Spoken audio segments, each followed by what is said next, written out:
Hello and अस्सलाम वालेकुम guys, कैसे हैं आप सब लोग। उम्मीद करता हूं कि आप सब बिल्कुल ठीक होंगे। आज के लेक्चर में हम थ्योरी ऑफ एट्रीब्यूट्स पढ़ेंगे। थ्योरी ऑफ एट्रीब्यूट्स में पिछली बार भी एक दो क्वेश्चंस पूछे गए थे, पीए में भी क्वेश्चंस पूछे गए थे। बहुत इंपॉर्टेंट टॉपिक है। इसमें हम जानेंगे किस तरह से हम कंटिजेंसी मैट्रिक्स बनाते हैं और किस तरह से हम डेटा कंसिस्टेंसी देख सकते हैं, एसोसिएशन बिटवीन द डेटा कैसे हम देख सकते हैं। अगर आपके पास डेटा आ जाता है तो आप किस बिना पे कह सकते हैं कि ये डेटा एसोसिएटेड है या ये डेटा कंसिस्टेंट है या इनकंसिस्टेंट है। वो सारी चीज़ें देखेंगे हम आज के लेक्चर में। सबसे पहले हम स्टार्ट करते हैं डेफिनेशन से कि क्या होता है थ्योरी ऑफ एट्रीब्यूट्स।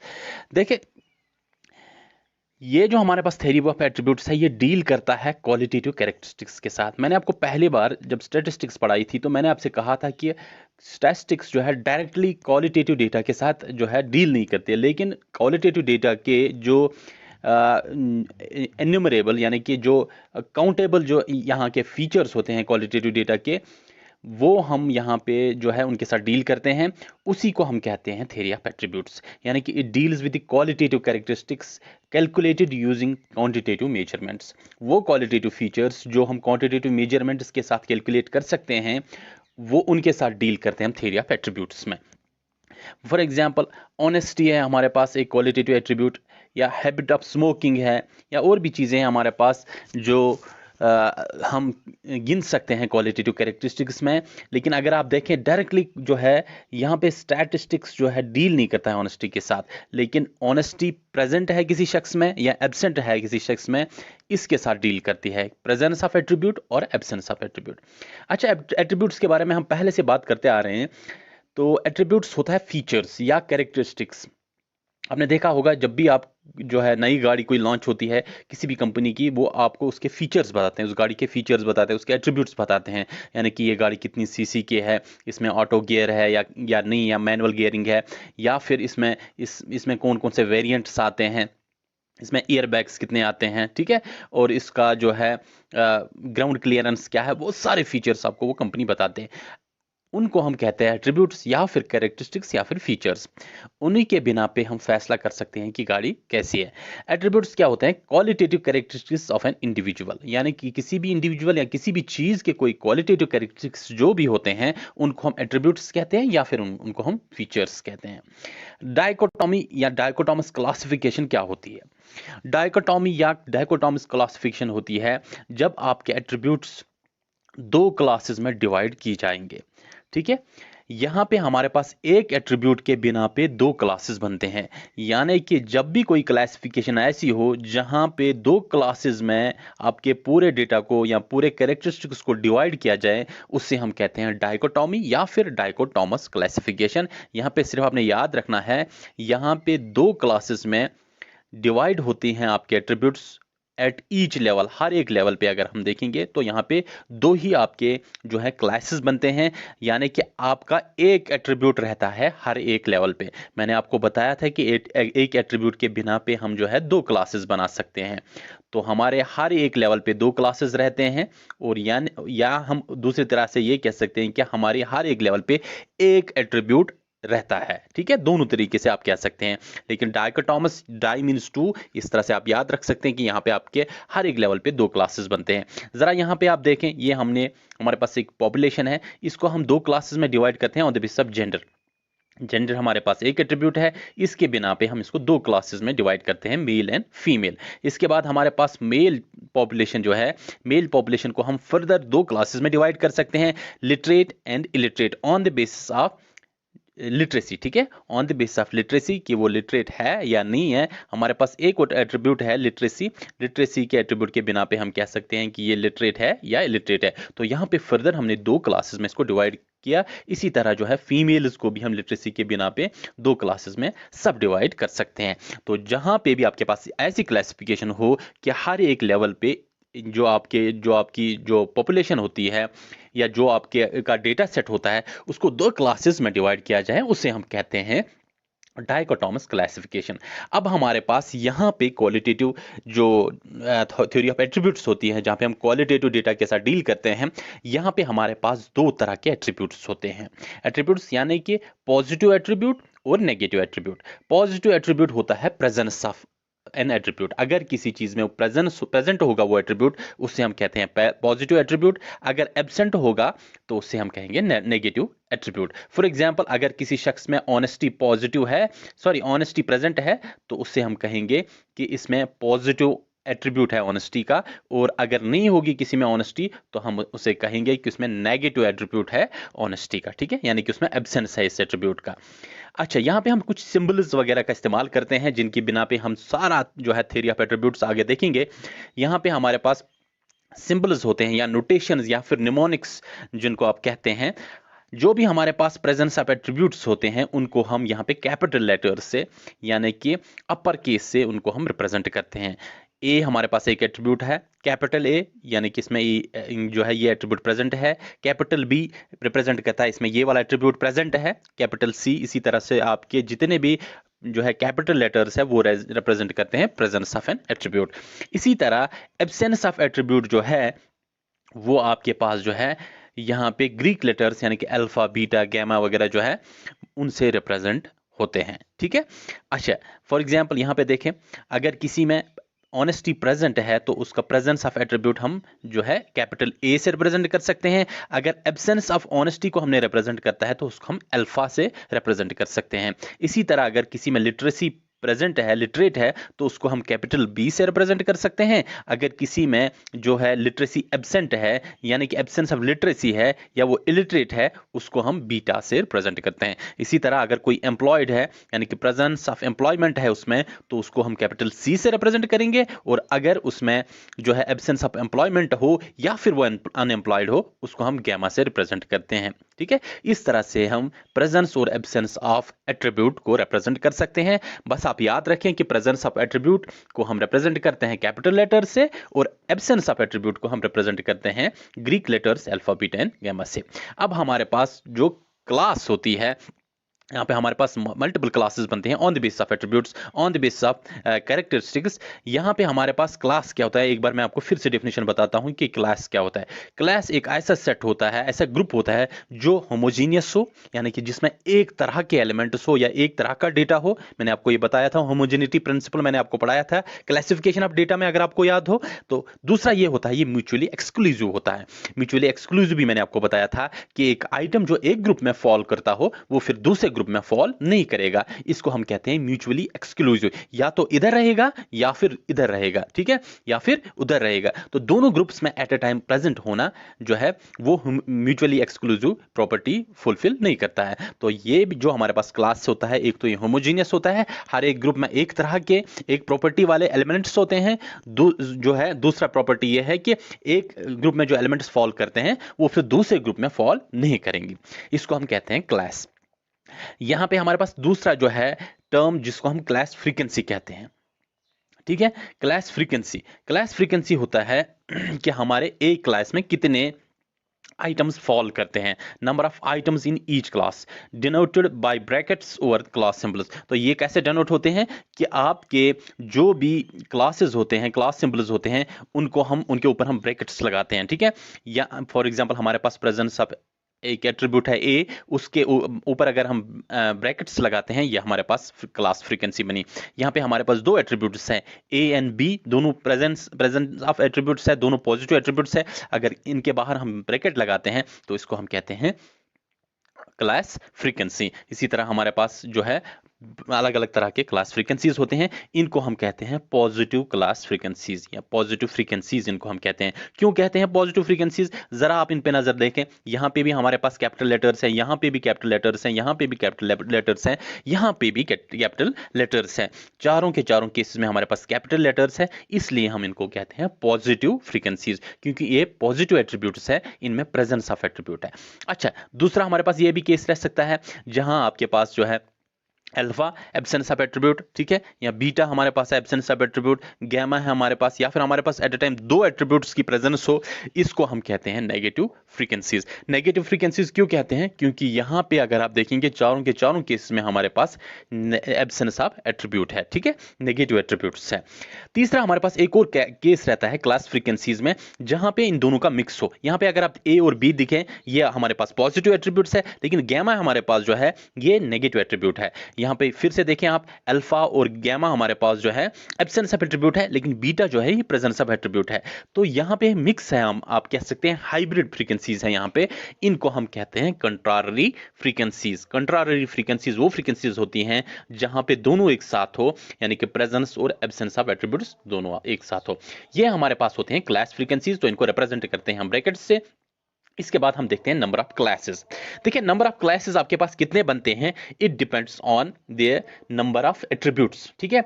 जनरली अगर हम देखें तो हम जो है जब भी हम रिप्रेजेंट करते हैं क्लासेस को, हम देखते हैं या तो हमारे पास एक एट्रीब्यूट हो, तो एक एट्रीब्यूट के बिना पे हम दो क्लासेस बना सकते हैं, जो हम नॉर्मली अभी तक देखते आ रहे हैं। जैसे मैंने आपको कहा था, अगर आप जनरल के बेस पे देखें तो यहाँ पे आपके पास दो जो है क्लासेस बनेंगे, मेल क्लास और फिर फीमेल क्लास, ठीक है।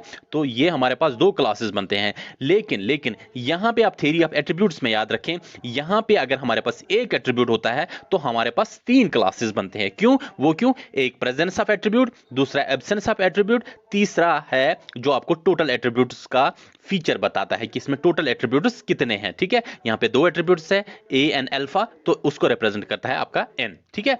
तो जब भी यहां पे आपके पास एक एट्रीब्यूट रहता है थ्योरी ऑफ एट्रीब्यूट्स में, आपके यहां पे तीन क्लासेस बनते हैं। दो एट्रीब्यूट्स रहते हैं, 9 क्लासेस बनते हैं। कैसे? एक तो एन हुआ ही हुआ, ये आपने याद रखना है, एन जरूर हमारे पास एक क्लास बनता है। उसके बाद ए बी हमारे पास प्रेजेंस ऑफ एट्रीब्यूट है, उसके बाद अल्फा बीटा हमारे पास एब्सेंस ऑफ एट्रीब्यूट है, उसके बाद दोनों ए और बी दोनों हमारे पास प्रेजेंट है, ये भी हमारे पास प्रेजेंस ऑफ एट्रीब्यूट है। उसके बाद ए और बीटा भी हो सकता है, उसके बाद अल्फा और बी भी हो सकता है, उसके बाद अल्फा और बीटा भी हो सकता है।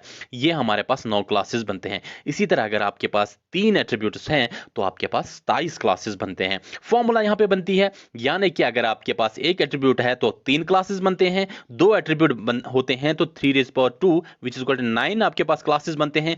तीन एट्रीब्यूट्स हो तो 3⁻3 which is equal to 27, तो 27 आपके पास क्लासेस बनते हैं। अब आपके पास फॉर्मूला ये बनती है कि आपके पास कितने एट्रीब्यूट्स हैं उतने आपके पास क्लासेस बनते हैं, यानी कि 3⁻n आपके पास फॉर्मूला बनती है, where n represents number of attributes। इसमें आप जो है कोई भी वैल्यू डाल सकते हैं, जितने आपके पास एट्रीब्यूट्स है आपको पता चल सकता है टोटल नंबर ऑफ क्लासेस कितने बनते हैं इसमें, ठीक है। तो जब भी आपसे पूछा जाए, आपके सामने कोई एमसीक्यू आता है कि आप बता दीजिए अगर किसी भी जो है डेटा के लिए हमारे पास 4 एट्रीब्यूट्स है, 5 एट्रीब्यूट्स है या फिर 10 एट्रीब्यूट्स है, तो आप हमें बता दीजिए कि इसमें टोटल नंबर ऑफ क्लासेस कितने बनते हैं। आपने क्लासेस एक एक करके नहीं बनाने हैं, बल्कि आपने ये सिंपल सी फॉर्मूला याद रखनी है, 3⁻n, यानी कि n की जगह आप नंबर ऑफ एट्रीब्यूट्स बताएंगे जो आपको दिए गए होंगे, तो इससे आप कैलकुलेट कर सकते हैं नंबर ऑफ क्लासेस। जरा देखें यहाँ पे हमारे पास अगर दिया गया होगा नंबर ऑफ एट्रीब्यूट्स आपके पास 7 है, तो टोटल नंबर ऑफ क्लासेस कितने बनते हैं? 3⁻7। तो 3⁻7 अगर आप सॉल्व करेंगे, ये आपके पास बनता है 2187 क्लासेस, ठीक है। इस तरह से अगर आपको कभी भी नंबर ऑफ क्लासेस कैलकुलेट करने होंगे, याद रखें फॉर्मूला 3⁻n, बहुत आसान सी फॉर्मूला है। इसके बाद आता है ऑर्डर ऑफ फ्रीक्वेंसीज।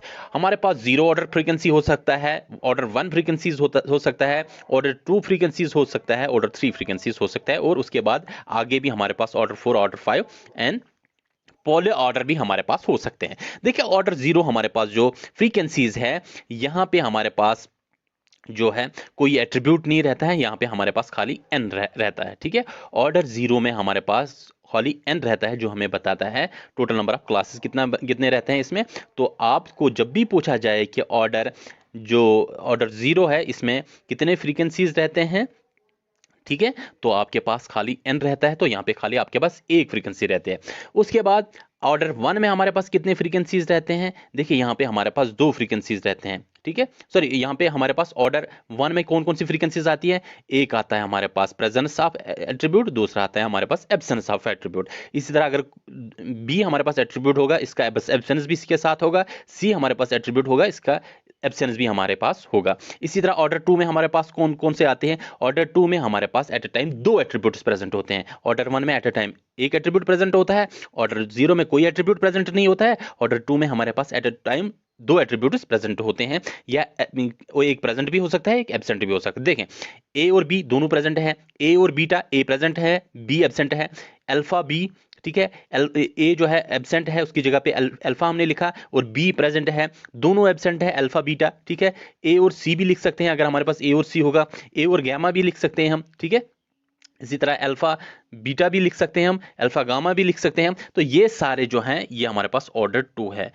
आपने याद क्या रखना है कि आपके पास एट अ टाइम कितने एट्रीब्यूट्स हैं, वो बताते हैं आपके जो फ्रीक्वेंसी का ऑर्डर कितना है। ऑर्डर 3 में हमारे पास एट अ टाइम 3 एट्रीब्यूट्स होते हैं, ठीक है। आपने देखा हमारे पास पॉजिटिव फ्रीक्वेंसीज क्या होती है, नेगेटिव फ्रीक्वेंसीज क्या होते हैं, कंट्रारी फ्रीक्वेंसीज क्या होते हैं। अब हमने ऑर्डर में देखना है कि हमारे पास एट अ टाइम कितने एट्रीब्यूट्स है। आपने क्या करना है, ब्रैकेट के अंदर गिनना है कि कितने यहाँ पे जो है एट्रीब्यूट्स है, अल्फाबेट्स हो या फिर आपके पास ग्रीक सिंबल्स हो, उनको गिनना है, तो आपको पता चलता है कि इसमें ऑर्डर क्या है, ठीक है।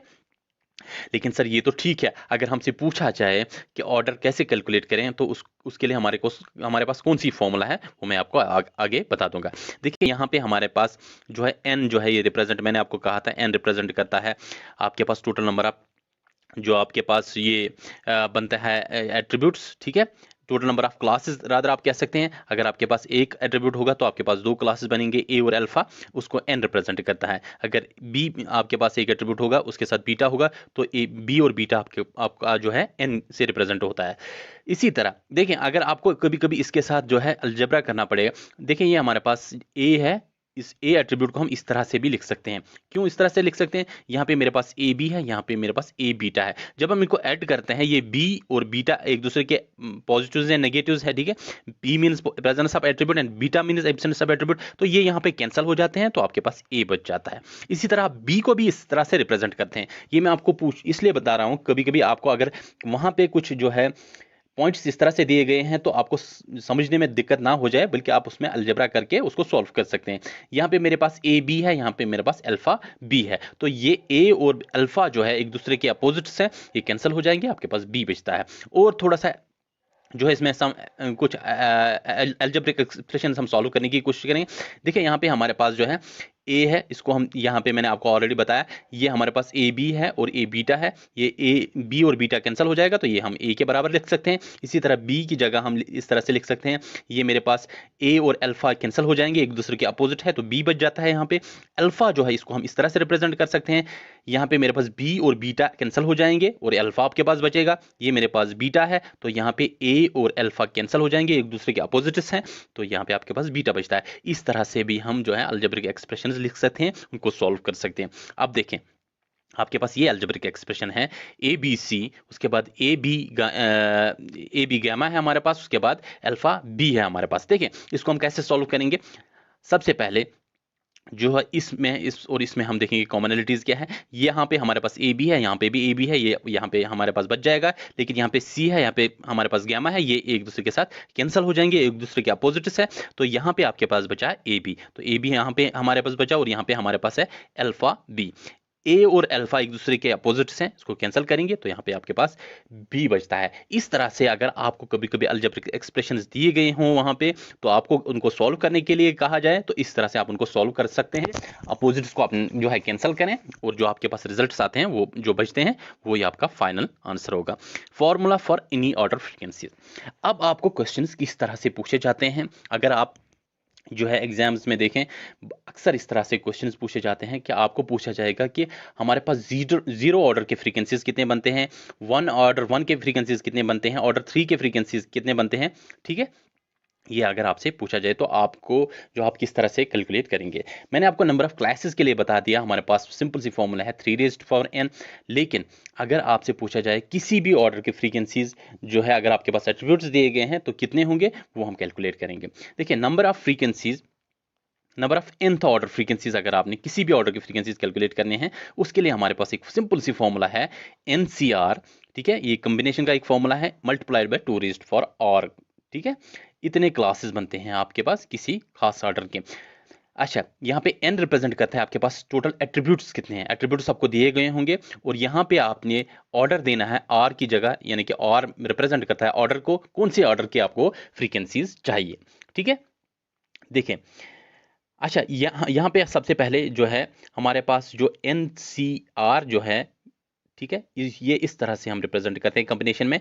एनसीआर होता है बराबर n factorial divided by n minus r factorial into r factorial. ठीक है, n फैक्टोरियल क्या होता है? n फैक्टोरियल सिंपल, जिनको नहीं पता उनको मैं बता दूं, ये होता है हमारे पास n multiplied by n minus 1 multiplied by n minus 2 multiplied by n minus 3 up to 1। ठीक है, तो 1 तक लेके जाते हैं इसको मल्टीप्लाई करके। फॉर एग्जाम्पल, अगर फॉर एग्जाम्पल आपको 3 फैक्टोरियल सॉल्व करना होगा तो ये होता है हमारे पास 3 मल्टीप्लाइड बाई 2 मल्टीप्लाइड बाई 1। ठीक है, 4 फैक्टोरियल होगा तो ये होगा 4 multiplied by 3 multiplied 2 multiplied by 1। इस तरह से हम फैक्टोरियल को सॉल्व करते हैं। ठीक है, अच्छा, अगर अब आपके पास कॉम्बिनेशन में 1 फैक्टोरियल होगा, वो आपके पास 1 के बराबर होता है। अगर आपके पास 0 फैक्टोरियल होता है, वो आपके पास डायरेक्टली 1 के बराबर होता है। इसको याद रखें आप। अगर आपके पास NCN होगा, यानी कि ये और ये आपके पास बराबर होगा, तो ये हमेशा आपके पास 1 के बराबर होता है। इसी तरह अगर NCR होगा, ये मैंने आपको बताया n factorial divide by n minus r factorial into r factorial के बराबर होता है। देखिए, हम थोड़ा सा आगे एग्जाम्पल्स करेंगे, आपको और क्लियर हो जाएगा। जब भी आपको किसी ऑर्डर की फ्रीक्वेंसीज कैलकुलेट करनी होंगी तो क्या है आपके पास फॉर्मूला, मैं बता दूंगा। Find the number of order 2 classes. हमें 2 ऑर्डर क्लास के देखने हैं कितने क्लासेस बनते हैं if the number of attributes is 2। हमारे पास एट्रीब्यूट्स 2 है और हमने बताना है इसमें ऑर्डर 2 के कितने क्लासेस बनते हैं। देखें, नंबर ऑफ ऑर्डर 2 क्लासेस की जो हमारे पास फॉर्मूला है वो है NCR multiplied by 2 raise power r। ठीक है, 2 रेज पावर r। तो n यहाँ पे रिप्रेजेंट करता है नंबर ऑफ एट्रीब्यूट्स। तो नंबर ऑफ एट्रीब्यूट्स हमारे पास कितने हैं, यहाँ पे दिए गए हैं 2 है हमारे पास नंबर ऑफ एट्रीब्यूट्स, तो 2 लगाएंगे हम n की जगह। ठीक है, और C तो हमारे पास है ही कॉम्बिनेशन का फॉर्मूला में, और R की जगह हम लगाएंगे कि हमारे पास कौन सी ऑर्डर की फ्रीक्वेंसी चाहिए। तो ऑर्डर 2 के चाहिए, तो यहाँ पे हमारे पास जो है 2 रिप्लेस करेगा R को। इसके बाद multiplied by 2 raise power R। अभी मैं इसको 2 रेज पावर R को इसी तरह से रखता हूं, अभी मैं इसमें जो है वैल्यू नहीं डालता हूं। देखें, मैंने आपको बताया जब भी आपके पास ये n और r बराबर होगा, ये हमेशा हमारे पास 1 के बराबर होगा। यहाँ देखें, ये अगर सॉल्व भी करेंगे आपको वैसे भी 1 मिलेगा, लेकिन ये आप डायरेक्टली याद रखें, अगर ये दोनों वैल्यूज बराबर होंगे तो ये हमेशा 1 के बराबर होता है। यहाँ हमारे पास ये भी 2 है और ये भी 2 है, तो ये 1 के बराबर होगा। ठीक है, और 2 रेज पर r करता रिप्रेजेंट कौन से ऑर्डर की आपको क्लासेस चाहिए, तो 2 की इसकी जगह डाल देंगे। 2 रेज पर 2 आपके पास 4 बनता है, 4 इंटू 1 4। तो ये आपके पास ऑर्डर 2 के क्लासेस आपके पास बनते हैं 4। ठीक है, ऑर्डर 2 के क्लासेस आपके पास कितने बनते हैं, 4। अच्छा, आप देख लीजिए क्या ये सही है या गलत है, मैं आपको दिखाता हूं। देखें, यहाँ पे अभी हमने सॉल्व किया, मैं आपको बताता हूं, मुझे एक सेकंड दे आपको। अभी हमने देखें कि अगर आपके पास 2 एट्रीब्यूट्स होंगे तो आपके पास ऑर्डर 2 के कितने क्लासेस बनते हैं, वो आप जो है यहाँ पे देख सकते हैं। मैं आपको बता दूंगा अभी। देखें, ये मेरे पास ऑर्डर 2 एट्रीब्यूट्स है, इसमें मुझे देखने हैं 2 ऑर्डर के कितने क्लासेस बनते हैं। देखिए, यहाँ पे मेरे पास 2 ऑर्डर के एक क्लास है, ये मेरे पास ऑर्डर 2 के दूसरे क्लास हो गई, ये मेरे पास ऑर्डर 3 की तीसरी क्लास होगी, और ये मेरे पास ऑर्डर 4 की चौथी क्लास होगी।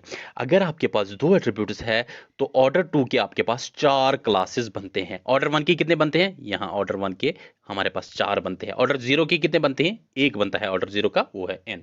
याद रखिए आपने ये चीज। तो जब भी आपको कैलकुलेट करना होगा, अब आपने ये क्लासेस नहीं बनाने जैसे यहाँ पे मैंने क्लासेस बनाए हैं, बल्कि सिंपली आपने क्या करना है, आपने फॉर्मूला याद रखनी है। फॉर्मूला हमारे पास NCR multiplied by 2 raised power r। आप कैलकुलेट कर सकते हैं किसी भी ऑर्डर की क्लासेस। अब देखें, यहाँ पे हमारे पास एक और एग्जाम्पल है जहां पे हमने कैलकुलेट करना है ऑर्डर फर्स्ट ऑर्डर, यानी कि ऑर्डर 1 के क्लासेस हमने देखने हैं कितने हैं। Calculate the order 1 classes if the number of attributes is 2। तो आपके पास नंबर ऑफ एट्रीब्यूट्स 2 दिए गए हैं, आपने ऑर्डर 1 के क्लासेस जो है वो देखने हैं इसमें कितने हैं। अभी हमने ऊपर देखा, वहां हमारे पास 4 थे, हम देखेंगे यहाँ पे हमारे पास 4 आता है कि नहीं। फॉर्मूला है NCR multiplied by 2 raised power r। तो n की जगह हम जो है नंबर ऑफ एट्रीब्यूट्स डाल देते हैं, वो है 2c, और r की जगह हम जो है कौन से ऑर्डर की चाहिए, 1 डालेंगे। Multiplied by 2 raise power r की जगह हम 1 डाल देंगे। ये देखिए हमारे पास बना 2c1 multiplied by 2 raise power 1। 2 raise power 1 आपके पास 2 ही हुआ, तो 2c1 को हम सॉल्व करने की कोशिश करेंगे। ये देखें हमारे पास जो भी है NCR, तो ये हम कैसे सॉल्व करते हैं मैंने आपको बताया। n factorial that is 2 factorial divide by n minus r factorial that is 2 minus 1 factorial multiplied by r factorial. देखें, ये 2 फैक्टोरियल आपके पास 2 इंटू 1 बन जाएगा। यहाँ पे आपके पास 2 minus 1 factorial which is equal to 1 factorial, तो 1 फैक्टोरियल 1 के बराबर ही होता है, यहाँ भी 1 फैक्टोरियल 1 के बराबर ही होता है। ठीक है, ये देखें 1 फैक्टोरियल इंटू 1 फैक्टोरियल, ये आपके पास 1 के बराबर हो जाएगा, और ये आपके पास बन जाएगा 2, और ये हमारे पास 2 रेज़ पावर 1 2 के बराबर ही होता है, तो ये आपके पास बन जाएगा 2 multiplied by 2 which is equal to 4। हमने अभी ऊपर देखा था कि 1 ऑर्डर फर्स्ट के भी क्लासेस हमारे पास 2 एट्रीब्यूट की सूरत में 4 ही बनते हैं, ऑर्डर 2 के भी हमारे पास 4 ही बनते हैं। देखिए एक और हमारे पास एक एग्जाम्पल है, यहां से आपको और क्लियर हो जाएगा। Calculate the number of order 2 classes in if the number of attributes is 3। आपको ऑर्डर 2 के क्लासेस देखने हैं अगर आपके पास एट्रीब्यूट्स 3 होंगे तो। देखिए आपके पास सिंपल फॉर्मूला है NCR multiplied by 2 rays power r, तो n की जगह आपने जो है नंबर ऑफ एट्रीब्यूट्स 3 को सब्स्टिट्यूट करना है, और r की जगह जो है आपने सब्स्टिट्यूट करना है 2 को। ऑर्डर 2 की क्लासेस चाहिए आपको, इसी तरह यहां भी r की जगह आप जो है 2 को सब्स्टिट्यूट कर सकते हैं। अब आपके पास बना ये 3c2 multiplied by 2 rays power 2, तो ये आपके पास 3c2 कैसे सॉल्व करेंगे, 3 factorial divided by 3 minus 2 factorial multiplied by 2 factorial. ठीक है, ये सॉल्व करना है, और उसके बाद आपने मल्टीप्लाई करना है 2 रेज़ पावर 2। ठीक है, जरा ये सॉल्व करेंगे, आपके पास बन जाएगा 3 into 2 into 1 which is equal to 6, तो आपके पास ऊपर बन गया 6, नीचे क्या बन जाएगा 3 माइनस 2 फैक्टोरियल, तो 3 माइनस 2 हो गया 1, तो 1 फैक्टोरियल आपके पास 1 ही बना, मल्टीप्लाइड बाय 2 फैक्टोरियल, 2 फैक्टोरियल आपके पास 2 ही बनता है। ठीक है, क्योंकि 2 इंटू 1 2 ही होता है, इंटू 2 रेज़ पावर कितना है हमारे पास 2 रेज़ पावर 2। ठीक है, अब देख लीजिए ये हम सॉल्व कर सकते हैं, 2 1 जार 2, 2 3 जार 6। ठीक है, और यहाँ पे आपके पास 2 रेज़ पावर 2 कितना बना 4, 3 इंटू 4 इज इक्वल टू 12, तो ये आपके पास 12 बनता है। ठीक है, ये देख लीजिए आपके पास 12 नंबर ऑफ क्लासेस बनते हैं ऑर्डर 2 के, अगर आपके पास एट्रीब्यूट्स 3 होंगे तो। आई एम श्योर कि आपको कोई भी दिक्कत नहीं होगी, सिंपल सी आपके पास फॉर्मूला है NCR multiplied by 2 raised power r। कभी कभी वो डायरेक्टली फॉर्मूला ही पूछते हैं कि जनाब किसी भी ऑर्डर के फ्रीक्वेंसीज कैलकुलेट करने के, किसी भी ऑर्डर के क्लासेस कैलकुलेट करने के, अगर आपके पास एट्रीब्यूट्स दिए गए हैं तो उसके लिए कौन सी फॉर्मूला है, ये फॉर्मूला याद रखें, NCR multiplied by 2 raised power r।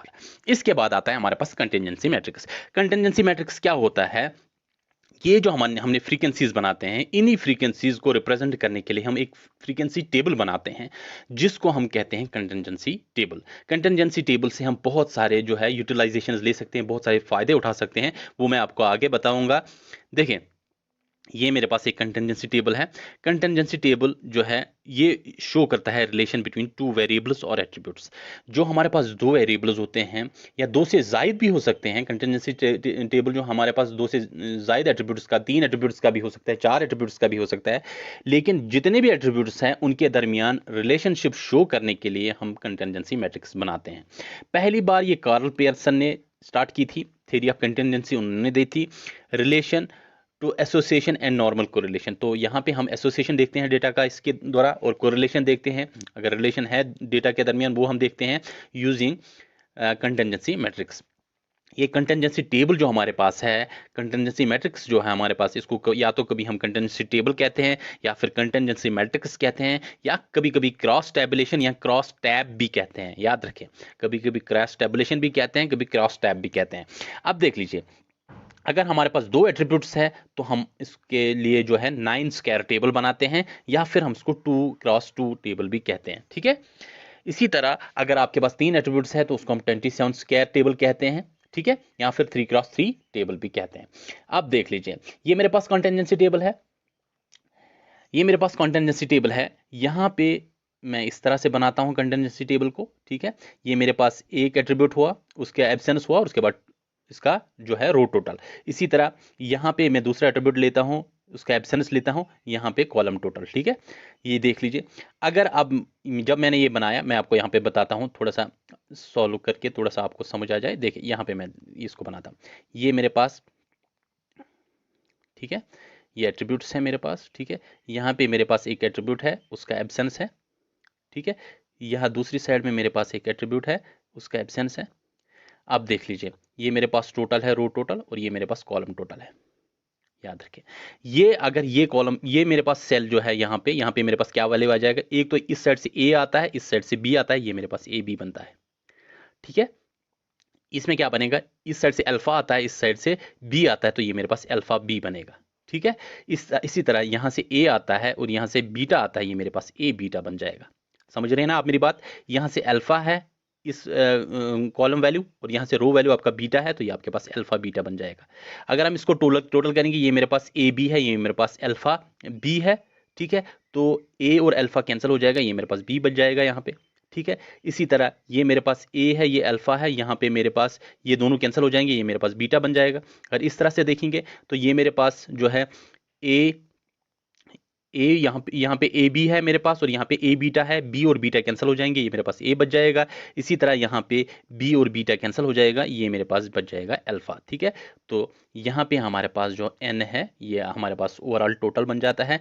इस तरह से हम कंटिंजेंसी मैट्रिक्स बनाते हैं। ज़रा आप अच्छी तरह से क्लियरली यहाँ पे मैंने बनाया हुआ, इसी तरह देखें, यहाँ पे मैंने ए लिया है, अल्फा लिया है, यहाँ पे बी लिया है, बीटा लिया है। यहाँ पे कौन सा वैल्यू आ जाएगा, ए यहाँ से आएगा और ये बी आ जाएगा यहाँ से, तो ये मेरे पास ए बी बन जाएगा। यहाँ से अल्फा है, यहाँ से बी है, तो ये मेरे पास अल्फा बी बन जाएगा। यहाँ से ए है, यहाँ से बीटा है, ए बीटा बन जाएगा। यहाँ से अल्फा है, यहाँ से बीटा है, तो अल्फा बीटा बन जाएगा। ज़रा इनको सम करें, सम करके देखते हैं। ये मेरे पास ए और, मैं क्यों वो अर्थमेटिक आपको समझा रहा था, इसीलिए ये ए और अल्फा कैंसिल हो जाएगा, ये मेरे पास बी बच जाएगा, ये बीटा बच जाएगा। यहाँ पे मेरे पास ए और अल्फा कैंसिल हो जाएगा, तो ये मेरे पास बीटा बचा। यहाँ पे देखें, अगर हम कॉलम टोटल में देखें, ये मेरे पास ए बच जाएगा, बी और बीटा कैंसिल हो जाएगा, ये मेरे पास बी और बीटा कैंसिल हो जाएगा, ये मेरे पास अल्फा बच जाएगा। ये मेरे पास एन यानी कि टोटल पॉपुलेशन जो है उसको हम यहाँ पे रिप्रेजेंट करते हैं। ओवरऑल टोटल जो ग्रैंड टोटल हम टेबल्स में बनाते हैं ना, वही ग्रैंड टोटल होता है ये। अच्छा, अब आपने याद रखना है अल्टीमेट फ्रीक्वेंसीज एक चीज़ है, एक टर्म है जो आपको कभी पूछी जा सकती है। अल्टीमेट फ्रीक्वेंसीज वो होती है जो हाईएस्ट ऑर्डर फ्रीक्वेंसीज होती हैं। यहाँ पे मेरे पास जो हाईएस्ट ऑर्डर फ्रीक्वेंसीज है, देखें हाईएस्ट ऑर्डर क्या होता है, कितने होते हैं ब्रैकेट के अंदर हमारे पास फ्रीक्वेंसीज, ठीक है, कितने एट्रीब्यूट्स होते हैं। यहाँ पे मेरे पास हाईएस्ट ऑर्डर ये है कि उसमें 2 एट्रीब्यूट्स है, यहाँ पे भी है, ये भी है, ये भी है और ये भी है। इनको हम कहते हैं ultimate frequencies. Ultimate frequencies are those frequencies which are of highest order, ठीक है, जो हाईएस्ट ऑर्डर के हो। तो यहाँ पे हमारे पास हाईएस्ट ऑर्डर के फ्रीक्वेंसीज यही 4 बनते हैं। अगर आपको अल्टीमेट फ्रीक्वेंसीज कैलकुलेट करने को पूछा जाए तो उसके लिए आप फॉर्मूला याद रखिए 2n, ठीक है, 2n, wire n represents number of attributes. यहाँ पे मेरे पास 2 एट्रीब्यूट है ए और बी, तो 2 करना चाहूंगा मैं यहाँ पे, तो 2 इक्वल टू 4, तो आपके पास 4 यहाँ पे अल्टीमेट फ्रीक्वेंसीज बन जाएंगे। अगर आपके पास 3 एट्रीब्यूट्स हैं तो 2 बन जाएगा, वहां पे आपके पास उस सूरत में 8 अल्टीमेट फ्रीक्वेंसीज बन जाएंगे। क्लियर है ये कंटिजेंसी टेबल किस तरह से बनाते हैं, किस तरह से हम इसको बना सकते हैं आसानी तरीके से, ठीक है। अब हम कंटिजेंसी टेबल पे कुछ जो है एग्जाम्पल्स करेंगे। देखिए, if a is equal to 40, आपके पास a का वैल्यू दिया गया है, ए बी आपके पास 50 दिया गया है, b आपके पास 80 दिया गया है, n आपके पास दिया गया है। Find out the remaining values. आपने रिमेनिंग वैल्यूज जो है वो कैलकुलेट करना है, ठीक है। हमने रिमेनिंग वैल्यूज जो है वो कैलकुलेट करना है, ठीक है। मैं इनको यहाँ से हटा दूंगा, ठीक है, ये मैंने लिखा हुआ है, इसको मैं यहाँ से हटा दूंगा ताकि आपको आसानी हो जाए कैलकुलेट करने में। देखें, यहाँ पे मेरे पास a 40 है, तो मैंने a का वैल्यू यहाँ पे 40 डाल दिया, ठीक है। इसी तरह यहाँ पे मेरे पास ए बी का वैल्यू दिया गया है 50, तो ए बी का वैल्यू मेरे पास 50 दिया गया है। b का वैल्यू मेरे पास 80 है, तो b का वैल्यू मेरे पास यहाँ पे 80 दिया गया है। n का वैल्यू मेरे पास 160 है, तो n का वैल्यू मेरे पास यहाँ पे 160 दिया गया है। वो मैंने यहाँ पे सब्सटीट्यूट किए। उसके बाद रिमेनिंग वैल्यूज मुझे फाइंड आउट करने। देखिए, मैं यहाँ पे अगर सम करना चाहूँ तो ये मेरे पास 40 बनता है टोटल, ठीक है। यहाँ पे मेरे पास 50 है, ये 40 तभी बनेगा जब यहाँ पे हमारे पास -10, 50 में से -10 हो जाएगा। 50 में से -10 किया हमने तो ये 40 बन जाएगा, तो ये वैल्यू हमने कैलकुलेट किया। इसी तरह यहाँ पे मेरे पास 50 है, यहाँ पे 80 है, तो कितना कम पड़ता है 80 बनाने के लिए, या फिर आप इसमें से ये इसको माइनस कर सकते हैं, 80 - 50 विच इज इक्वल टू 30। ये पी वैल्यू अपनी कैलकुलेट कर लिया। इसी तरह अब आपके पास ये -10 आ गया, ठीक है। हाँ जी, यहाँ पे आपने 30 कैलकुलेट कर लिया ये। इसके बाद जो है ये मेरे पास 160 है, ये मेरे पास 40 है, तो ये आपके पास 120 बन जाएगा, ठीक है। ये मेरे पास 120 है, ये 30 है, तो ये आपके पास कितना बनना चाहिए, ये आपके पास 90 बनना चाहिए, तभी ये आपके पास 120 आ जाएगा। इसी तरह ये मेरे पास 160 है, ये आपके पास 80 है, तो यहाँ पे 80 की कमी है, तभी ये 160 बन जाएगी। आपको समझ आ रहा है ना, 80 + 80 इज 160। ये सिंपल कैलकुलेशन है, प्लस माइनस है, ज़्यादा मुश्किल है नहीं। तो इस तरह से आप रिमेनिंग वैल्यूज कैलकुलेट कर सकते हैं, ठीक है। ये मैंने ऑलरेडी आपको पढ़ाया है, तो वन शॉट लेक्चर में मैं कोशिश करता हूँ कि जल्द से जल्द आपका जो है ये सारा रिवाइज करूँ। दूसरा आपके पास एक और एग्जांपल मैं आपको बताना चाहूँगा ताकि और जो है ये चीज़ें आपको याद आएँ। If the values A B is equal to 60, यहाँ पे भी हमारे पास वैल्यूज दिए गए हैं। A beta is equal to 40, alpha B is equal to 30, alpha beta is equal to 20, find out the rest of values. यहाँ पे भी हमने rest of the values calculate करने हैं तो कैसे कैलकुलेट करेंगे, वो है हमारे पास जो ये क्वेश्चन। ठीक है, आप देखें यहाँ पे मेरे पास ये 60 है, ये 30 है, 60 प्लस 30 इज 90, तो ये मेरे पास 90 वैल्यू आ गई। ये मेरे पास 40 है, ये 20 है, 40 प्लस 20 60, तो ये मेरे पास ये वाली भी आ गई। ठीक है, इसी तरह से जो है यहाँ पे हम कैलकुलेट कर सकते हैं, 60 प्लस 40 इज 100, तो ये मेरे पास 100 आ जाएगी। ये मेरे पास 30 है, ये 20 है, तो 20 प्लस 30 इज 50, तो ये मेरे पास 50 आ गई। इसी तरह यहाँ पे मेरे पास ये 90 है, ये 60 है, ये मेरे पास 150 बन जाएगी। इस तरह से सिंपली आप इनको प्लस माइनस करके कैलकुलेट कर सकते हैं। अच्छा, ये आपके लिए होमवर्क है। होमवर्क में आपने ये कैलकुलेट करना है कि आपके पास ए दिया गया है, बी दिया गया है, उसके बाद बीटा दिया गया है, अल्फा दिया गया है। आपने बाकी जो है अल्टीमेट फ्रीक्वेंसीज को कैलकुलेट करना है और साथ ही साथ आपने एन को भी कैलकुलेट करना है। फ्रीक्वेंसी टेबल बनाएं, फ्रीक्वेंसी टेबल बनाने के बाद ये वैल्यू सब्स्टिट्यूट करें, जो रिमेनिंग वैल्यूज हैं उनको कैलकुलेट करके जो है आपने बताना है कमेंट सेक्शन में। अब एप्लीकेशंस, ये जो थ्योरी ऑफ एट्रीब्यूट्स हम पढ़ते हैं, ये जो हम कंटिन्यूटी टेबल वगैरह पढ़ते हैं, इसके एप्लीकेशंस क्या है, कहाँ कहाँ पे ये हम इस्तेमाल करते हैं। देखिए, सबसे पहली जो है एप्लीकेशंस की वो है कंसिस्टेंसी ऑफ डेटा। क्या डेटा कंसिस्टेंट है, सही है या गलत है, वो उसका जो है फैसला हम इसी के बिना पे करते हैं, कंटिन्यूटी टेबल की बिना पे ही, यानी कि थ्योरी ऑफ एट्रीब्यूट्स की बिना पे ही। अच्छा, सबसे पहला रूल जो आपने याद रखना है, no class frequency can be negative, frequency of every class should be greater than 0। यानी कि अगर अभी हमने फ्रीक्वेंसी टेबल बनाए ऊपर या कंटिन्यूसी टेबल बनाए ऊपर, जहां पे मैंने आपको बताया कि हमारे पास कुछ वैल्यूज नेगेटिव भी आ गई, हमारे पास कुछ वैल्यूज पॉजिटिव आ गए। अगर कोई भी वैल्यू, कोई एक भी वैल्यू नेगेटिव आ जाती है, इसका मतलब है ये डेटा कंसिस्टेंट नहीं है। कंसिस्टेंसी के लिए पहला रूल याद रखना है कि कोई भी डेटा आइटम नेगेटिव नहीं होना चाहिए। दूसरा rule, no class frequency can be greater than N, या मैंने यहां पे और लिखा है, या कोई भी क्लास फ्रीक्वेंसी एन से बढ़कर नहीं होनी चाहिए। जब भी कोई क्लास फ्रीक्वेंसी एन से बढ़कर होगी तो उसका नेक्स्ट क्लास फ्रीक्वेंसी नेगेटिव होगी ही होगी। यानी कि दो में से एक रूल जो है को आप देख सकते हैं, या तो कोई भी फ्रीक्वेंसी नेगेटिव नहीं होनी चाहिए, या तो कोई भी फ्रीक्वेंसी एन से बढ़कर नहीं होनी चाहिए। ठीक है, यानी कि हर एक फ्लैश फ्रीक्वेंसी जो है या तो n के बराबर हो सकती है या फिर n से कम हो सकती है, लेकिन n से बढ़कर नहीं हो सकती है। दोनों रूल को आप याद रखें, दो में से कोई भी फॉलो होता है तो इसका मतलब है आपका डेटा कंसिस्टेंट है।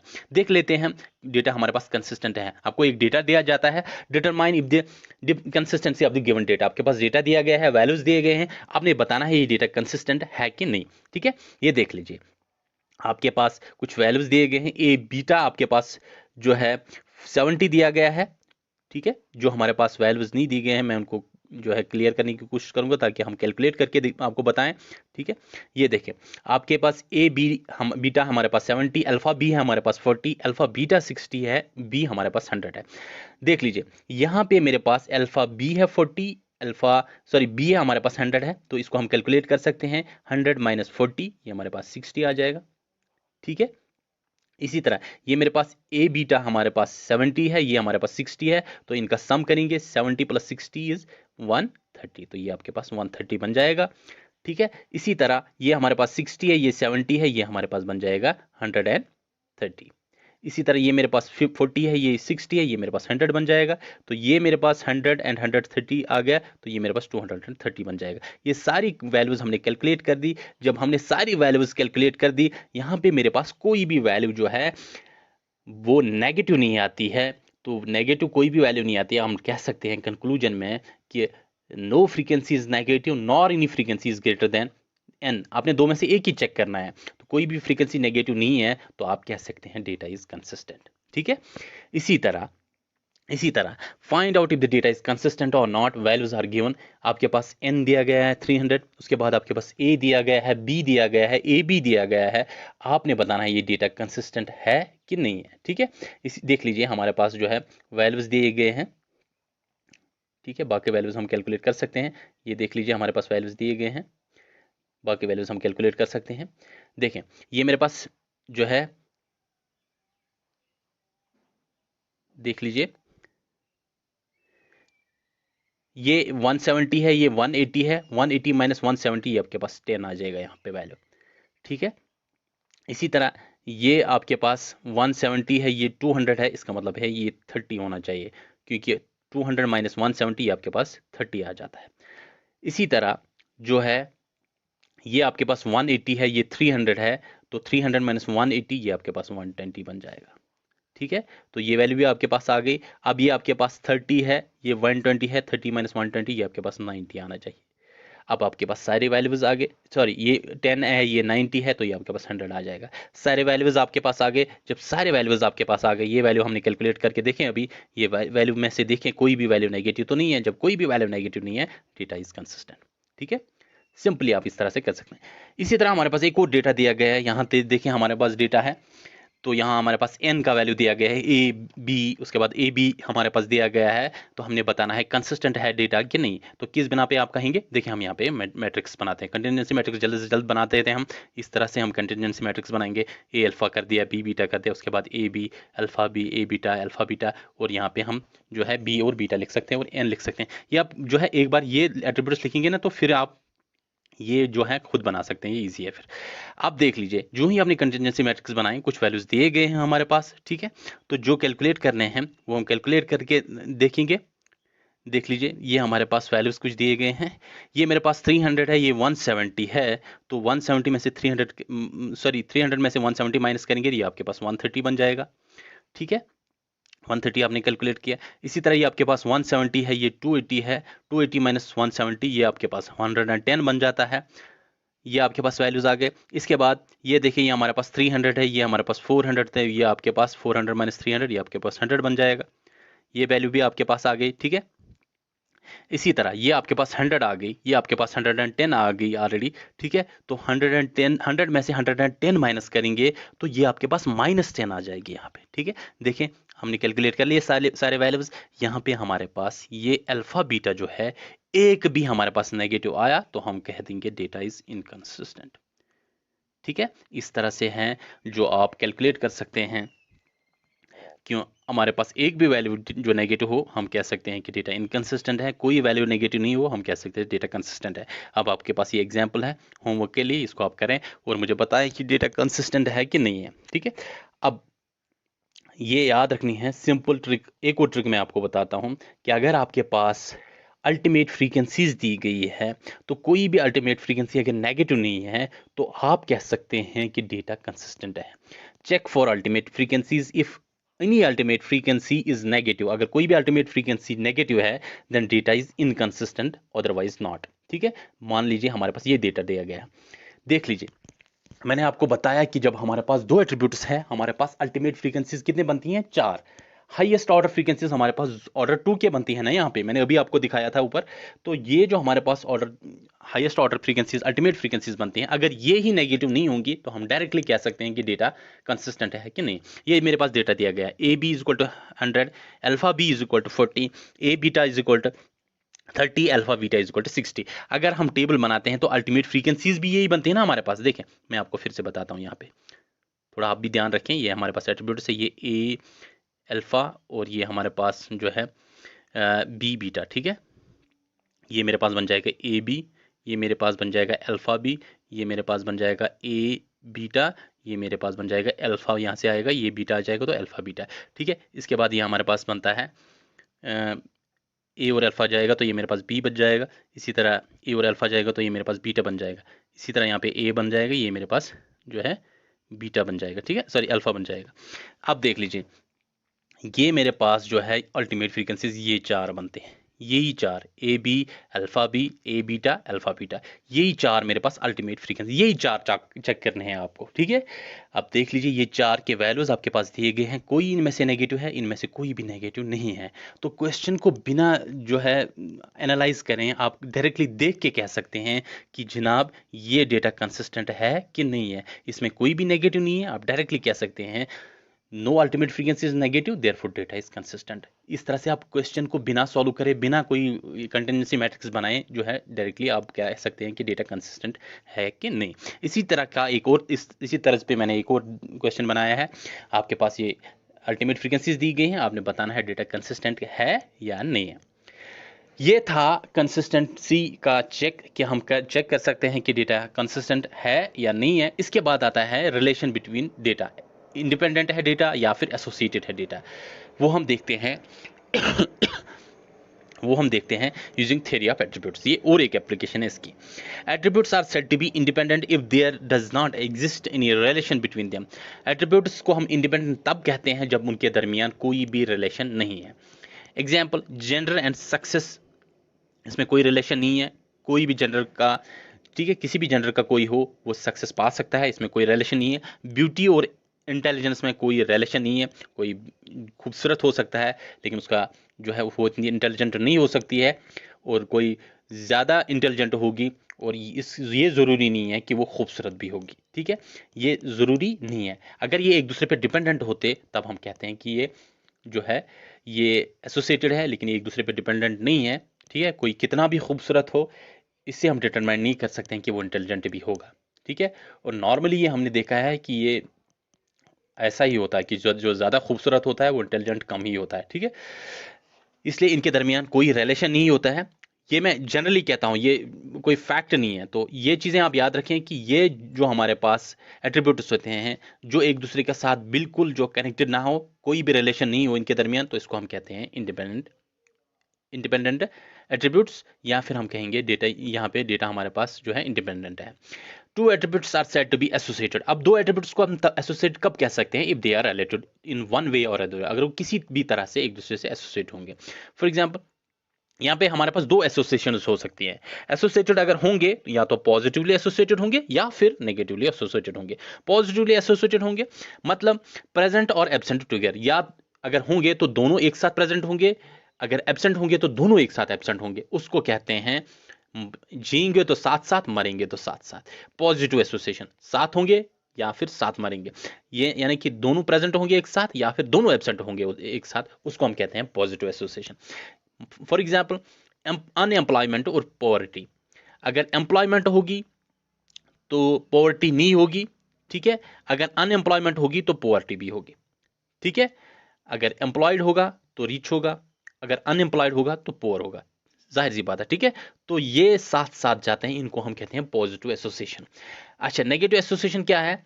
Education and ignorance. एजुकेशन, गलतफहमी है, ये है सबसे बड़ी गलतफहमी, ये हमने पाल रखी है कि जो पढ़ना लिखना जानता हो तो वो जो है उसको हम एजुकेटेड कहते हैं। लेकिन एजुकेशन होता है चेंज इन बिहेवियर, आपके बिहेवियर में चेंज कैसा है, इंटरनल एक्सटर्नल बिहेवियर में आप कैसे चेंज है, आप लोगों के साथ जो है, आप लोगों के साथ कैसे ट्रीट करते हैं, आपका उठना बैठना कैसा है, आपके दिल में लोगों के लिए खलिश है, अपने दिल में आपने लोगों के लिए जो है कोई हसद वगैरह तो नहीं पाला है, उससे हम कहते हैं रियल एजुकेशन।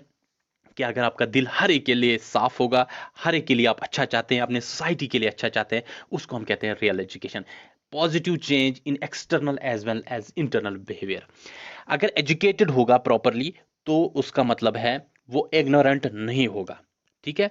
तो एजुकेशन और इग्नोरेंस जो है वो साथ साथ नहीं जाती है, या तो इग्नोरेंट होगा या फिर एजुकेटेड होगा।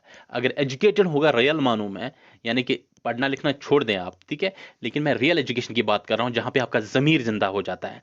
तो अगर एजुकेशन होगा तो इग्नोरेंस नहीं होगी, अगर इग्नोरेंस है तो फिर वो एजुकेटेड नहीं है। तो ये हमारे पास है नेगेटिव एसोसिएशन, जहां पे एक अगर प्रेजेंट होगा तो दूसरा एब्सेंट होगा। अच्छा, ठीक है, ये सारा जो है फिलॉसफी देख ली हमने। मेथड कौन सा है ये चेक करने का कि डेटा एसोसिएटेड है या नहीं है, डेटा इंडिपेंडेंट है या नहीं है? उसके लिए हमारे पास तीन मेथड्स है। तीनों मेथड्स में आपको एक एक करके बता दूंगा, बड़ा आसान है हमारे पास ये देखना। सबसे पहला है हमारे पास प्रोपोर्शन मेथड, जहां हम रेशो देखते हैं। प्रोपोर्शन मेथड में हम क्या देखते हैं? देखिए, अगर हमारे पास ए बी कंडेंसेंसी टेबल हम देखते हैं, तो हमारे पास अगर ए बी जो हमारे पास फ्रीक्वेंसी है डिवाइडेड बाय बी, इसी तरह ये बराबर अगर होगी ए बीटा डिवाइडेड बाय बीटा के बराबर, तो हम कहते हैं ये डेटा इंडिपेंडेंट है। अगर A B divided by B is greater than A B divided by beta, ठीक है, sorry A beta divided by beta, यहाँ पे इसको प्लीज इसको करेक्ट करें, ठीक है, ये टाइपिंग है या लिखने में गलती हो गई है, सॉरी। तो ये A beta divide by B जो है ये इससे छोटा होगा, यानी कि A B divide by B बड़ा होगा as compare to A beta divide by beta, तो इसको हम कहते हैं पॉजिटिव एसोसिएशन। तीसरा केस क्या है? अगर A B divided by B जो है ये अगर लेस होगा A beta divided by beta के, तो हम कहते हैं इनके दरमियान नेगेटिव एसोसिएशन है ना? आसान, तीन ही चीजों को आपको याद रखना है, सेम फॉर्मूला है, कुछ नहीं करना है।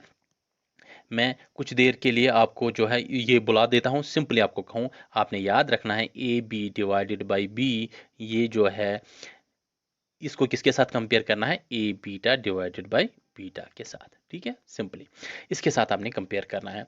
अब देख लीजिए, अगर ये बराबर होगा तो इंडिपेंडेंट है, ये डेटा इंडिपेंडेंट है। अगर ये बड़ा होगा इससे तो हम कहेंगे पॉजिटिव एसोसिएशन है। अगर ये ही बड़ा होगा, लेफ्ट राइट वाला बड़ा होगा एज कम्पेयर टू लेफ्ट, तो ये हम कहेंगे इसमें नेगेटिव एसोसिएशन है। बस ये चीज़ें आप याद रखनी है प्रोपोर्शन मेथड में। अब देखते हैं, अगर ये हमारे पास, ये हमने देखा इसमें जो है कोई भी हमारे पास रूल फॉलो होता है तो हम कहेंगे alpha beta, A beta, alpha B और आल्सो इंडिपेंडेंट। तो बाकी भी जो हमारे पास फ्रीक्वेंसीज हैं वो भी हमारे पास इंडिपेंडेंट है, ठीक है।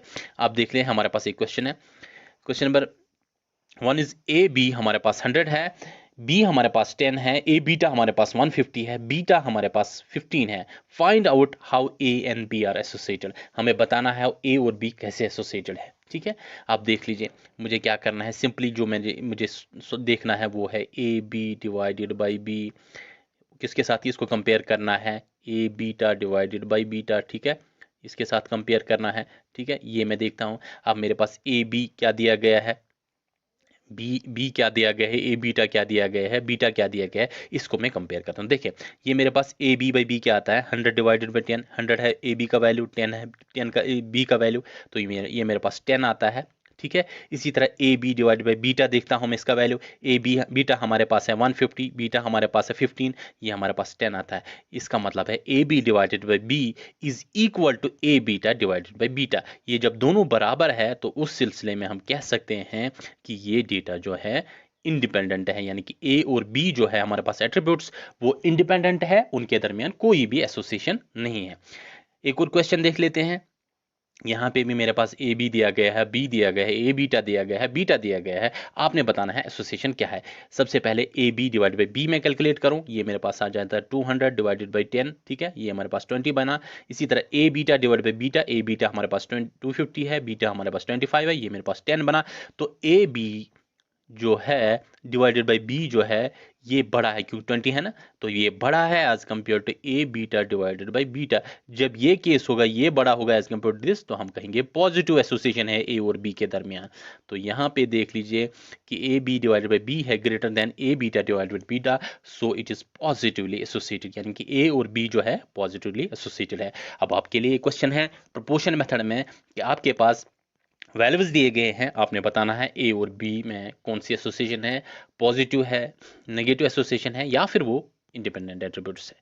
कंपैरिजन मेथड हमारे पास दूसरा मेथड है, इसको चेक करने के लिए कि डेटा के दरमियान एसोसिएशन, एट्रीब्यूट्स के दरमियान एसोसिएशन है कि नहीं। तो एट्रीब्यूट्स हमारे पास जो होंगे ए और बी, अगर हम उनका एसोसिएशन देखें तो उसके लिए हमारे पास दूसरा मेथड है कंपैरिजन मेथड। कैसे करते हैं हम, ये देखें, ए बी हमारे पास फ्रीक्वेंसी है, इसको हमने देखना कि इसके साथ कंपेयर करना है A cross B divided by N. यही जो हमने ऊपर देखा, इसी की तरह ये हमारे पास एक फॉर्मूला है। हमने ए बी को देखना है, ए बी फ्रीक्वेंसी को, और उसके बाद ए फ्रीक्वेंसी को मल्टीप्लाई करना है बी फ्रीक्वेंसी के साथ, डिवाइडेड बाई करना है एन के साथ, ठीक है।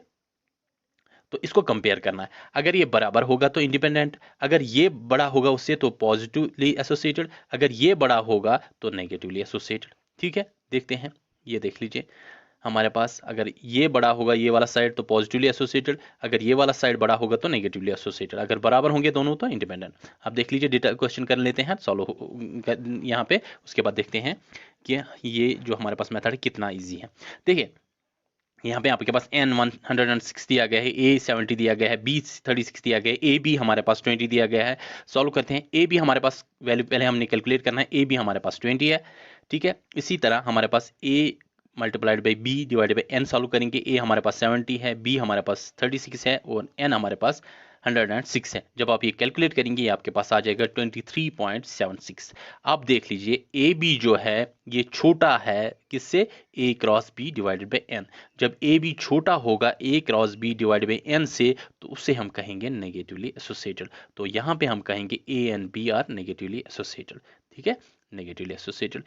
अच्छा, ये था कंपैरिजन मेथड। इस पे आप और भी एग्जांपल्स अपनी तरह से कर सकते हैं, जहाँ पे आप देखेंगे जो है किस तरह से क्वेश्चन पूछे जाते हैं। इसमें पीए में भी एक क्वेश्चन पूछा गया था, वो मैं आपको बता दूंगा आगे, ठीक है। इसके बाद आता है हमारे पास तीसरा तरीका, यही एसोसिएशन बताने का, क्योंकि इसमें तीनों तरीकों पे क्वेश्चन पूछे जा सकते हैं, पूछे भी गए हैं, इसलिए मैं तीनों तरीके आपको बता दूंगा। तीसरा है हमारे पास यूल्स कोएफिशिएंट ऑफ एसोसिएशन।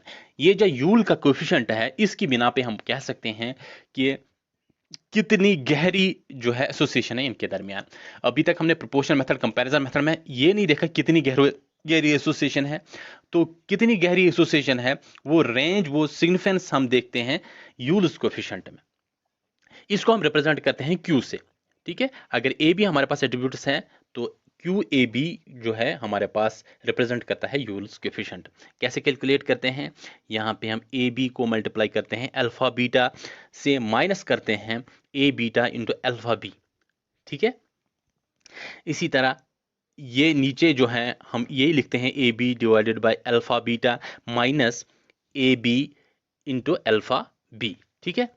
तो इस तरह से हम जो है इसको कैलकुलेट करते हैं। एक सेकंड दीजिए मुझे इसमें एक चीज़ में गड़बड़ लगता है। हाँ, मैंने इसको करेक्ट किया है नीचे, लेकिन ये आपने ये याद रखना है, ठीक है। यहाँ पे ये प्लस है, यहाँ पे मुझसे गलती हो गई है, ये मुझे शक था यहाँ पे। अब देख लीजिए, ये देख लीजिए मेरे पास ये जो है यहाँ पे मेरे पास प्लस है, इसको याद रखें। ऊपर मेरे पास माइनस है, नीचे मेरे पास प्लस है यहाँ पे, ठीक है। इसको याद रखें। अगर आपके नोट्स में गलती हुई है तो प्लीज़ अपने नोट्स को करेक्ट करें। मैंने नीचे इसमें जो है रेक्टिफाई किया हुआ है, इसलिए मैं वो देख रहा था, तो रेक्टिफाई किया हुआ मैंने, ये यहाँ पे आपके प्लस है। इसको याद कैसे रखें सर, इस फॉर्मूला को कैसे याद रखें, देखिए मैं बताता हूँ आपको कैसे याद रखना है। ये आपने इस तरह से रखना है, ए बी पहले लिखना है, दोनों एट्रीब्यूट्स प्रेजेंट है, उसके बाद दोनों एट्रीब्यूट्स एब्सेंट है, अल्फा बीटा लिखना है, ठीक है। माइनस लिखेंगे, उसके बाद आप लिखेंगे ए प्रेजेंट है, दूसरा एब्सेंट है। इसी तरह अब ए एब्सेंट है, दूसरा प्रेजेंट है, इस तरह से लिखना है। नीचे सिमिलर थिंग आपने लिखनी है, लेकिन प्लस करके है, ये ही लिखना है, कुछ नहीं करना है। ए बी अल्फा बीटा आपने एक ही बार याद रखना है, और उसके बाद प्लस करेंगे ए बीटा इंटू अल्फा बी, ठीक है। ये आपके पास बन गई फॉर्मूला, सिंपल सी फॉर्मूला, सेम है ऊपर और नीचे, सिर्फ प्लस और माइनस का फर्क है, ऊपर माइनस है, नीचे प्लस है। अब देख लीजिए रिप्रेजेंटेशन ऑफ क्यू। अगर if Q lies between 0 and 1, अगर ये जो क्यू है ये 0 और 1 के दरमियान रहता है वैल्यू, तो हम कहेंगे पॉजिटिवली एसोसिएटेड। लिख लीजिए, हम एक नंबर लाइन ले लेते हैं यहाँ पे 0, क्योंकि क्यू का वैल्यू -1 से लेकर +1 तक होता है। आपसे ये क्वेश्चन पूछा भी जाता है, बहुत बार पूछा भी गया है, क्यू का वैल्यू कहाँ से कहाँ लाया करता है, -1 टू +1। अब देख लीजिए, अगर ये वैल्यू 0 से 1 तक होगा, कोई भी वैल्यू अगर 0 से 1 आता है, 0.5, 0.6, 0.7, तो इसको हम कहते हैं पॉजिटिवली एसोसिएटेड। अगर 0 से लेकर -1 तक आता है, तो वो उसको हम कहते हैं -0.5, -0.6 वगैरह, तो या उसको हम कहते हैं नेगेटिवली एसोसिएटेड। अगर हमारे पास +1 आ जाता है डायरेक्टली, तो उसको हम कहते हैं कंप्लीटली एसोसिएटेड। अगर हमारे पास -1 आता है, उसको हम कहते हैं कंप्लीटली डिसएसोसिएटेड। याद रखें इसको, ठीक है। अच्छा, अगर अब 0 आता है उसका वैल्यू क्यू का, तो हम कहते हैं इंडिपेंडेंट एट्रीब्यूट्स, ठीक है। अच्छा, अब अगर आप वैल्यू आता है 0 से लेकर 0.5 तक पॉजिटिव साइड में, उसको हम कहते हैं वीक पॉजिटिवली एसोसिएटेड। अगर 0.5 से लेके 1 तक वैल्यू आता है पॉजिटिव साइड में, तो उसको हम कहते हैं स्ट्रॉन्ग पॉजिटिवली एसोसिएटेड। इसी तरह अगर नेगेटिव साइड में 0.5 तक वैल्यू आता है, -0.5 तक, तो उसे हम कहते हैं वीक नेगेटिवली एसोसिएटेड। और अगर 0.5 से लेकर -1 तक आता है, उसे हम कहते हैं स्ट्रॉन्ग नेगेटिवली एसोसिएटेड। ये होता है हमारे पास क्यू का वैल्यू, यूल्स कोएफिशिएंट, ठीक है। आप देख लीजिए, ये हमारे पास मैंने आपको यहाँ पे रिप्रेजेंट करके दिखाया है। अगर आपका Q का वैल्यू 0 to 1 रहता है पॉजिटिवली एसोसिएटेड, अगर -1 to 0 रहता है तो नेगेटिवली एसोसिएटेड, अगर Q का वैल्यू 0 है तो इंडिपेंडेंट, अगर Q का 1 है तो परफेक्टली एसोसिएटेड भी कह सकते हैं, कंप्लीटली एसोसिएटेड भी कह सकते हैं। अगर -1 होगा तो कंप्लीटली डिसएसोसिएटेड या परफेक्टली डिसएसोसिएटेड कह सकते हैं। फिर मैंने आपको ये भी बताया कि स्ट्रॉन्ग और वीक किस बना पे हम कह सकते हैं। 0 से 0.5 तक अगर होगा वैल्यू तो वीक एसोसिएटेड, 0.5 से लेकर 1 तक अगर वैल्यू होगा। क्वेश्चन पे हम कुछ न्यूमेरिकल्स करते हैं, ये आपको सारा क्लियर हो जाएगा। सबसे पहले हमारे पास ए बी दिया गया है, अल्फ़ा बीटा हमारे पास दिया गया है, ए बीटा हमारे पास वैल्यू है, इसके बाद अल्फ़ा बी हमारे पास वैल्यू दिया गया है, हमें एसोसिएशन फाइंड आउट करनी है। सिंस वैल्यूज आर गिवन, ये वैल्यूज हमें चाहिए थे, ये हमें मिल गए हैं यहाँ पे। Yule's coefficient method will be used, तो हम कौन सा मेथड यूज करेंगे? Yule's coefficient method. अगर आपके पास डेटा भी दिया गया है तो डेटा से भी आपको पता चल सकता है कि मुझे कौन सा मेथड इस्तेमाल करना है। अब देख लीजिए यूल्स कोएफिशिएंट में हमारे पास फॉर्मूला मैंने आपको बताई, A B into alpha beta minus A beta into alpha B. ठीक है, ये आपने एक बार लिखना है, नीचे भी वही लिखना है लेकिन प्लस करके। ये हमारे पास फॉर्मूला हुई यूल्स कोएफिशिएंट की। अब यहाँ पे हम वैल्यू सब्स्टिट्यूट करते हैं। ए बी का हमारे पास 60 वैल्यू है, अल्फ़ा बीटा का हमारे पास 20 है, इसके बाद अल्फ़ा ए बी का हम बीटा का हमारे पास 80 वैल्यू है, और उसके बाद अल्फ़ा बी का हमारे पास 30 वैल्यू है। ये देख लीजिए, इसको सॉल्व कर लेते हैं। 60 इंटू 20, 80 इंटू 3, 30। ठीक है, ये हमारे पास बनता है 1200। इसी तरह 80 इंटू 30 हमारे पास 2400 बनता है। नीचे भी हमारे पास सेम वैल्यू बन जाएगा लेकिन प्लस करके। ये देख लीजिए यहाँ पे हमारे पास माइनस 1200 बन जाएगा। ठीक है, इसको माइनस करेंगे 2400 से, तो ये हमारे पास बन जाएगा माइनस 1200 डिवाइड बाई 3600। ये 2 0 गए, 12 1 12, 3 36। ठीक है, तो अब देख लीजिए, ये हमारे पास अगर जब हम ये हमारे पास -1/3 बना, तो इसको हम सॉल्व करते हैं, ये हमारे पास बनता है -0.33। ये माइनस आ गया तो आपको पता चला ये नेगेटिवली एसोसिएटेड है। अब आपको मैंने बताया अगर 0 से लेके वैल्यू 0.5 तक होगा, 0.5 तक अगर वैल्यू होगा माइनस साइड में, ठीक है, माइनस साइड में अगर 0.5 तक वैल्यू होगा तो वो हमारे पास वो क्या कहलाता है? Weak negatively associated. तो ये आपके पास वीक नेगेटिवली एसोसिएटेड है। ठीक है, यहाँ पे ए और बी जो है वीक नेगेटिवली एसोसिएटेड है। इसके बाद हमारे पास एक और एग्जांपल है, यहाँ देखिए, यहाँ पे भी हमारे पास ए बी दिया गया है, अल्फा बीटा दिया गया है, ए बीटा दिया गया है, अल्फा बी दिया गया है। हमें एसोसिएशन फाइंड करनी है। सिंपली हमारे पास है A B into alpha B beta minus A beta into alpha B. याद रखें, मैंने आपको कहा दोनों प्रेजेंट है, दोनों एब्सेंट है, ए पहला प्रेजेंट है, दूसरा एब्सेंट है, पहला एब्सेंट है, दूसरा प्रेजेंट है। इसको इस तरह से याद आप रखेंगे, डिवाइड बाई सैम लिखेंगे लेकिन प्लस करके। अब यहाँ पे इसमें वैल्यूज में सब्स्टिट्यूट करता हूँ। 70 इंटू 30 मेरे पास 100 बनता है। इसी तरह ये मेरे पास 0 वैल्यू दिया गया है, ठीक है, ए बीटा, तो इसको हम इसके साथ मल्टीप्लाई करेंगे, ये 0 बनेगा। सिमिलरली नीचे भी हमारे पास 0 ही बनेगा। ये मेरे पास बना 2100 डिवाइड बाई 2100। ठीक है, ये देख लीजिए, ये कैंसिल हो जाएगा तो ये मेरे पास 1 बच जाएगा।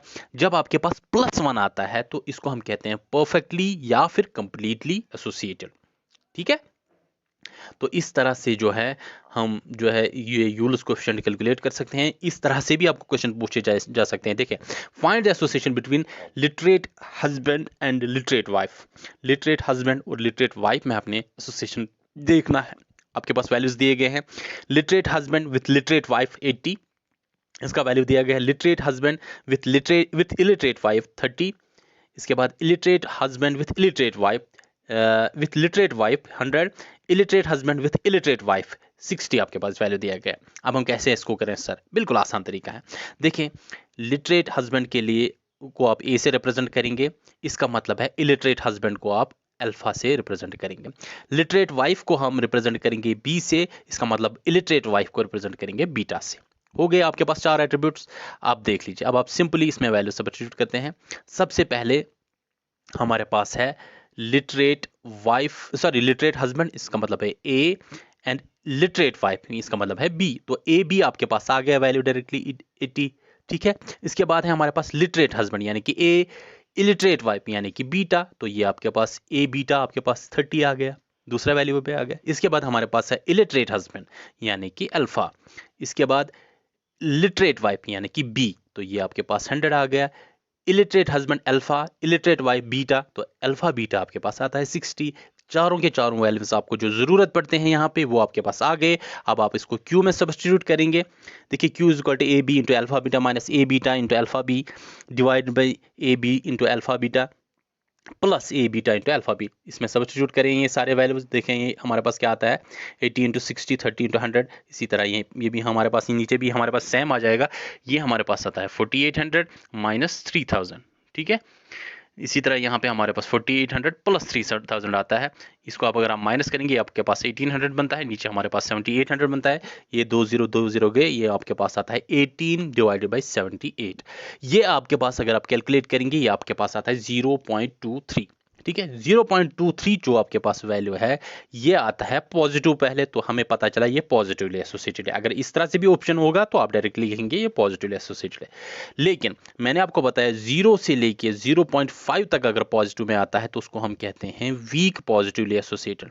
तो ये हमारे पास वीक पॉजिटिवली एसोसिएटेड है। होमवर्क के लिए आपके पास ये क्वेश्चन है, आपके पास ये डेटा दिया गया है, आपको यूलर्स कोएफिशिएंट इस्तेमाल करके इसको बताना है कमेंट सेक्शन में मुझे कि ये कैसे एसोसिएशन है, इसका इसके दरमियान पॉजिटिव है, नेगेटिव है, परफेक्ट है या फिर वीक है, स्ट्रांग है, वो मुझे आपने बतानी है। ठीक है। लेकिन जाने से पहले मैं आपको बता दूं कि पीए में एक क्वेश्चन कंपैरिजन मेथड में पूछा गया था। ठीक है, मैं आपको वो क्वेश्चन दिखाता हूं यहाँ पे। ठीक है, ये देख लीजिए, पीए में ये क्वेश्चन पूछा गया था, if n is equal to 200 which of the options match the ultimate class frequencies. आपके पास n दिया गया है, given that there are two independent attributes, हमारे पास दो इंडिपेंडेंट एट्रीब्यूट्स है, a is equal to 100 and b is equal to 140। तो आपके पास ये भी बताया गया है दो एट्रीब्यूट्स जो है वो इंडिपेंडेंट है और आपने अल्टीमेट क्लास फ्रीक्वेंसी कैलकुलेट करनी है। n आपके पास दिया गया है, सिंपली क्या करना है, गिवन वैल्यूज हमारे पास क्या क्या है, n a b दिया गया है।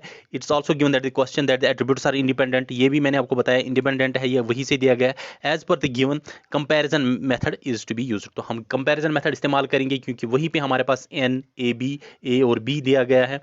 ठीक है, वहां पे हम इसको इस्तेमाल करेंगे। देखिए हमारे पास कंपैरिजन मेथड में ये हम कंपेयर करते हैं ए बी और A cross B divide by N को कंपेयर करते हैं। बताया भी गया है कि इंडिपेंडेंट एट्रीब्यूट्स है इसलिए ये बराबर होंगे। ठीक है, क्योंकि इंडिपेंडेंस के लिए हमारे पास यही जो है कंडीशन है। आप देख लीजिए यहाँ पे हमने इसको कैलकुलेट करना है, यहाँ पे वैल्यूज डालें, आपके पास 100 दिया गया है, ए बी आपके पास 140 दिया गया है, एन 200 दिया गया है। इसको आप अगर सॉल्व करेंगे तो ये आपके पास बनता है, देख लीजिए ये आपके पास 140 डिवाइड बाई 2 बनता है, ये 2 0 गए तो ये आपके पास 70 बनता है। तो ए बी अल्टीमेट फ्रीक्वेंसी का वैल्यू आपने कैलकुलेट जो करना है वो है 70। आपके पास ऑप्शंस दिए गए हैं थे यहाँ पे 60 70 80 और 90, तो आपका करेक्ट ऑप्शन कौन सा है, 70 आपका करेक्ट ऑप्शन है। इस तरह से आपको क्वेश्चन पूछे जा सकते हैं, ये पीए में क्वेश्चन पूछा गया था, इसी तरह से आपको क्वेश्चन पूछे जा सकते हैं। आई एम श्योर कि आपको कोई भी दिक्कत नहीं हो जाएगी थ्योरी ऑफ एट्रीब्यूट्स में। बड़े मज़े से हमने आपको ये पढ़ाया है, बड़े मज़े से आप लोगों ने ये सीखा है। तो आज इसके साथ ही हमने थ्योरी ऑफ एट्रीब्यूट्स एक ही शॉट में कंप्लीट किया है। नेक्स्ट हमारा इंडेक्स नंबर्स का टॉपिक होगा। कोशिश करता हूं मैं, टॉपिक बहुत बड़ा है, वो बहुत बड़ा जो है लेक्चर उसमें हो जाएगा, लेकिन कोशिश करूंगा एक ही लेक्चर में उसको समेटने की। यही पे आप लोगों से इजाज़त लेते हैं। बच्चे लेक्चर्स तो देखते हैं लेकिन चैनल को सब्सक्राइब नहीं करते हैं। अब लोगों से गुजारिश है कि आप चैनल को सब्सक्राइब भी करें, कमेंट सेक्शन में मेंशन भी करें कि आपको कुछ चीज़ें पसंद आती हो या मुझे इंप्रूवमेंट करने की ज़रूरत है, वो भी बताएं। और साथ ही साथ वीडियो को लाइक करें और अपने दोस्तों के साथ भी शेयर करें। यही से आप लोगों से इजाज़त लेता हूँ। अल्लाह हाफिज़।